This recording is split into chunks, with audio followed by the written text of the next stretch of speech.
first I want to talk about exactly where the data came from. So there are multiple sources of data. There is the biobank registry that Brenda spoke about. And with that biobank registry, we had 170 entries of data. Of that data, really the main crust of that data was the different genes that are affected, date of birth. The next thing was the contact list, and that is actually the data that comes from the join button on the website.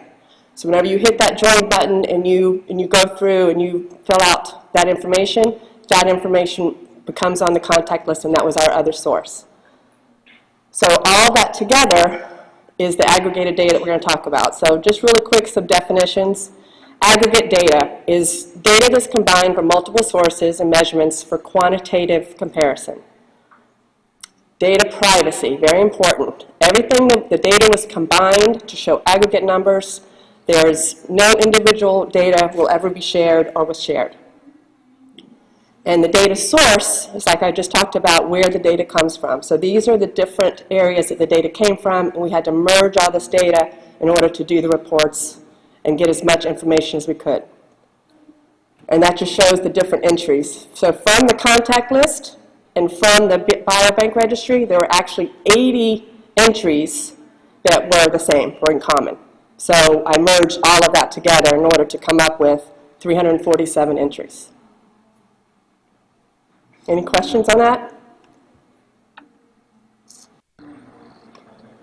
Now, data sample is really means the amount of data that was used for a specific measurement.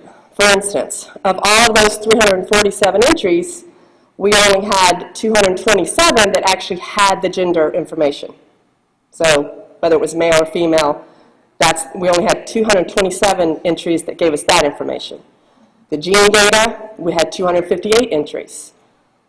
The age data, 334, and the country data, 250. So again, out of that 337, it wasn't all complete. So one of our next goals is going to be, let's get all that data complete as much as we can for every person that we have registered. So the first piece of information, first data.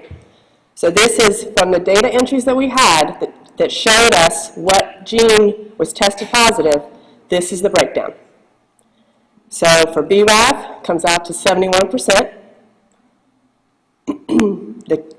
Is it KRAS? Is that how to say it the best? KRAS 5%, MEK1 17, and the MEK2 7%.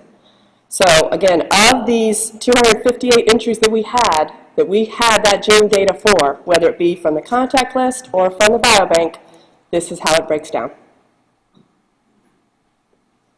Any questions?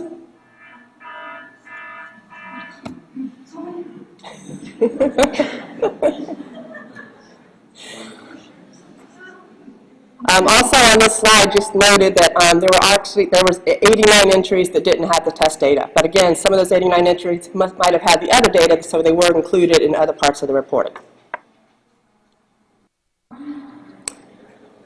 This was actually very surprising to me. So the count of the male versus female. As you can see, it's almost exactly even. So definitely CFC is not gender specific.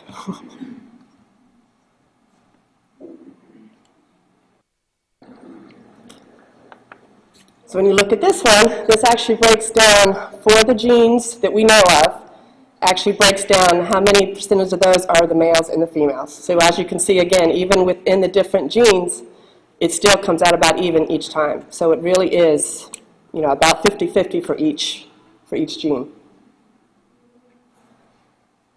Any questions?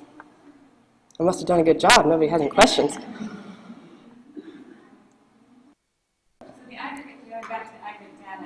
From when you first started the website and joined, so it goes back to, what was it, 2000? Yep. 1996 when it all started, so it's all encompassing. Yep, so everything we've collected to date. We didn't start the join button until recently. Okay. But the other biobank. The other biobank. And paper registry. Right, and people submitted their molecular genetics testing before. That's how we pulled those genes from them. Again, going forward too, this will be our first benchmark, and then we'll be able to do year-over-year comparisons. Yes? This is their age right now? Yes, currently. Mhm. So when you showed us the very first slide, there were 80 individuals that had data in both. You still using that number? No, what I meant by that is I still, of the 347 that we collected from both sides, for instance, let's say Aubrey, my daughter, she was actually in the biobank data and she was in the contact list data. So I had to count her as just one person. So when I say those 80 entries, those are just 80 that happened to be in both sides, but when I merged it together, they would just become one data record. Does that make sense? Right.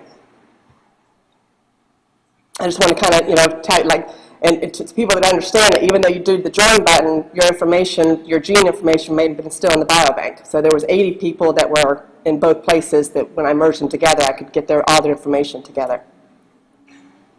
Anything else?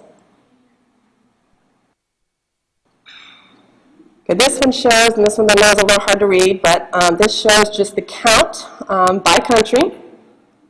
And then I just went ahead and kind of signaled out the top three. So United States, 55%. United Kingdom is 10%. And Australia, 7%. So those are your top three countries.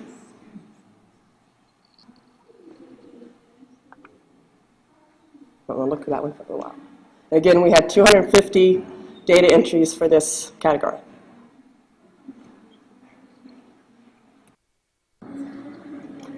So in summary, just want to explain, so this analysis is for our knowledge discovery.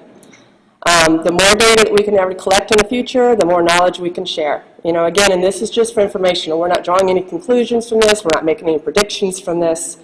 Hopefully when we're collecting more information, characteristics about our kids and things like that, then we'll be able to do things like that. But for right now, this is really just demographic type information.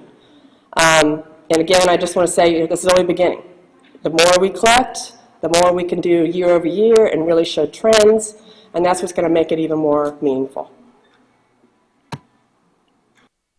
And I'll leave you with one of my favorite quotes. If we have data, let's look at the data. If all we have are opinions, let's just go with mine.